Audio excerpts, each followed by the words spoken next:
قرآن صرف ایک کتاب نہیں، یہ اللہ کا براہ راست کلام ہے۔ تو پھر سوال یہ اٹھتا ہے کہ کیا ہم اس کلام کو ویسے ہی پڑھ رہے ہیں جیسے یہ نازل ہوا تھا؟ قرآن کی صحیح تلاوت کے علم کو تجوید کہتے ہیں۔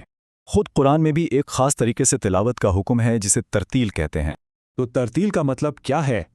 حروف کو صحیح ادا کرنا اور ٹھہرنے کی جگہوں کو جاننا۔ اور بڑے علماء کے نزدیک تجوید کے ساتھ تلاوت کرنا ایک دینی فریضہ ہے، یعنی یہ صرف کوئی سفارش نہیں بلکہ علماء کے مطابق ہر مسلمان پر فرض ہے۔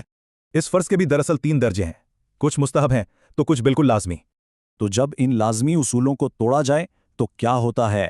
تلاوت میں غلطیاں ہوتی ہیں۔ انہی غلطیوں کو لہن کہتے ہیں اور ان کی شدت کے حساب سے قسمیں ہیں۔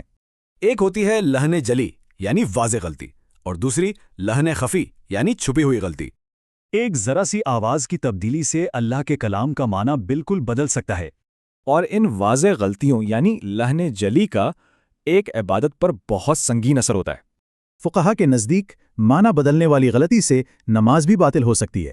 یہ آیت ہمیں ایک بہت گہرے تصور کی طرف لاتی ہے، حق تلاوت۔ تو حق تلاوت کیا ہے؟ قرآن کو بالکل ویسے ہی پڑھنا جیسے وہ نازل ہوا تھا۔ یہ بات اللہ کے کلام کو غلط پڑھنے کی سنگینی کو واضح کرتی ہے۔ اور آخر میں یہ سوال ہر پڑھنے والے کے لیے ہے کہ کیا ہم یہ حق ادا کر رہے ہیں؟